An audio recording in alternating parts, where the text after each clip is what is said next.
You run around with losers, you will end up a loser, unconsciously. Unconsciously, you will pick up their ways, you'll pick up their habits, you'll pick up, most importantly, their attitude about life. If you're around cynical, negative people all the time, you will become cynical and negative. So you got to watch yourself. Many of us are living out the lives of other people, living out their conclusions, living out of their consciousness. The other thing is that you begin to looking at your life and looking at what it is that you want to achieve. Another crucial thing that you must do is align yourself with powerful people.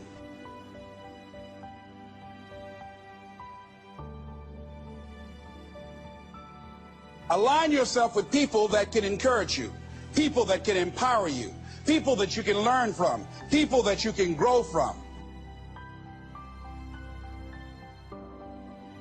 You want to align yourself with people who think like you, people who dream like you, people who want more out of life, people that are stretching and searching and seeking some higher ground in life.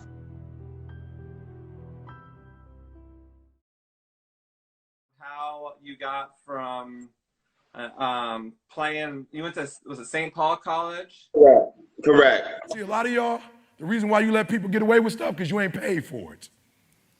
And when you don't pay for it, it don't mean nothing to you. When you start paying for stuff, oh, it means something different to you.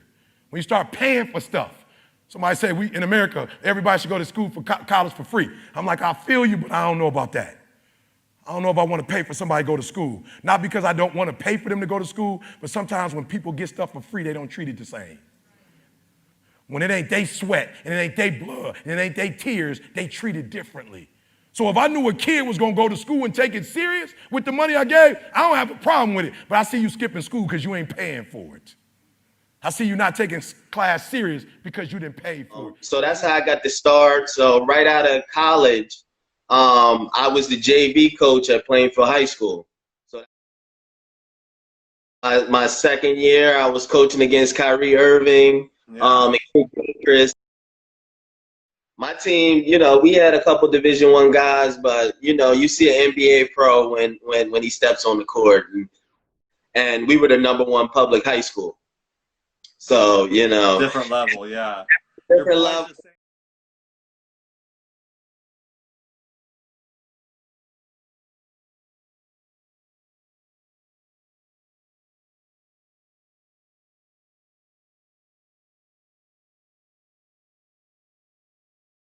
You know, I coached at the high school level. You know, I had the privilege to coach 2 years at Plainfield High School. I then went on to coach with Carl Anthony Towns' dad at Piscataway Votech. Coached with him for 2 years. Then I went on to North Plainfield High School. You know, 35 games, 24-0, 2 years in conference. So I've won at every school. I've had the privilege of, you know, coaching scholarship level kids at every level. And, you know, basically I came to a situation when I was at North Plainfield. I was there for 2 years. This was now my 6th year coaching high school basketball. And, you know, I wanted to be a varsity head coach. So I want to read something to you. I want to help somebody now. I'm going to get somebody a light tonight. I'm going to give you a light tonight, and you may not need it right this second, but at some point in your life, you're going to need it. Greatness is remembering in the dark what God told you in the light. I just want to help somebody out. Whatever the Creator tell you in the dark, listen to me. Whatever he tells you, remember, greatness is remembering in the dark what the Creator told you in the light. I tell the little homies, do me a favor. You got 3 minutes, little homie, to give me that little crying story. You got 3 minutes. Tell me when you're ready and go. You will not take 10 minutes of my time whining and crying about it. You give me 3 minutes and give me your story, and you got 10, 15 minutes to give me a solution. You said your son's 9? 9, it'll be 10 in August. August 6th, it'll be 10. That's a fun age. He's probably he's getting actually into hoops now. Oh yeah. He's with his mom is in Charlotte and her brother. So his uncle is the JV coach at Rocky River High School. So he's the team manager for the JV and the varsity. So he's got a that's about 3 times the size. I love it. Guys love him, but you know, that gym time and just being in that gym and having that love, you know, it's priceless because produce the results in your life. See, all of us are winners, because some of us are producing results that we don't want. And so all you have to do is look at your game plan, look at your strategy. How is it that you have been being? What is it that you've been doing to produce this? So you're the director, you're the producer, you're writing the script, you're the star of your life. And as you begin to look at your life, you can decide whether or not it's a smash or whether or not it's a flop. That's in your hands. Look at your life, look at where you want to go. Don't worry about your circumstances. Don't worry about your age.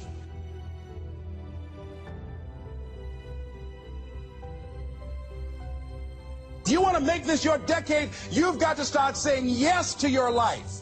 You've got to start saying yes to your dreams, yes to your unfolding future, yes to your potential. So you've got to make a conscious, deliberate, determined effort to say yes to your dreams. I wanted to, you know, get a better position just because, I mean, I wasn't getting paid much. I worked 2 other jobs. I was a para in a middle school. And then overnight, I was doing a newspaper route. So, I mean, I wasn't sleeping. I was driving to New York. New York was an hour and a half. That's, you know, no traffic. So I just wanted to, you know, get a position where I could kind of, you know, not have to spread myself so thin. So, that Coach Ledoux, and he luckily had a spot on his staff. And, you know, that's how I ended up in Miami. Every day I'm chasing something different. Every day the way I operate is totally different, and it's not about the product for me as much as it is about the process. And what I mean about the process saved my life. Isn't that the Absolutely. truth, man? You can shoot, you can play, right? Oh, absolutely. There's always a spot for a shooter, and there's always, because at the end of the day, defense is the key. But I tell you one thing, the team with the highest score always wins the game. We have the team with the highest score always wins the game. I'm going to quote you on that. I think that's accurate. The team that has the most points at the end of the game has never lost. Has never lost. I think they're 100%. I have a knack for pointing out the obvious, right? Exactly. Push all in if you can get those odds. But you had one, I see one that said, yeah, the percentage, 3-point percentage too. Yeah. I'm a shooter. Pain, I'm willing to go through any suffering. I'm willing to go through whatever it takes. So when I get in there and it's me and him one-on-one, that I guarantee you at the end of it, I won't be the one that surrendered.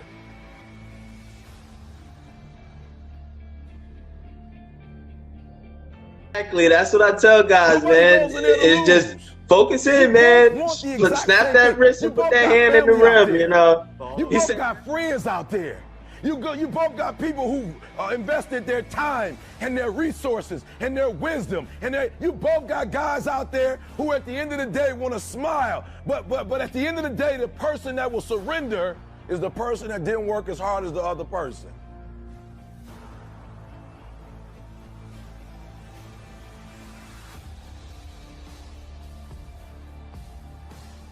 I guarantee you that his trainer is saying he did this and he did that, he did this and he did that. I guarantee you that this person didn't just start doing this for the first time. And some of you in here, you on the upswing. Like for real, you trying to get back. You're trying to get back to a certain place. You're trying to make a name for yourself. And I'm telling you, this is the opportunity to do it. But what do you have to do? You got to work harder than the other person.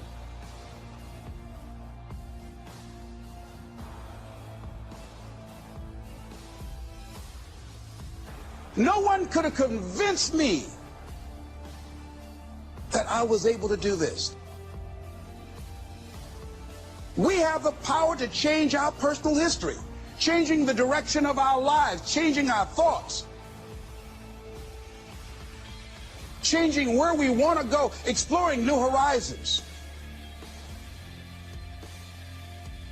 So as you begin to look at this decade and affirming that this is your decade, as you set goals that will make you stretch, that will bring out the best in you, as you begin to remove the negative, toxic people from your life, as you decide to take some chances in life,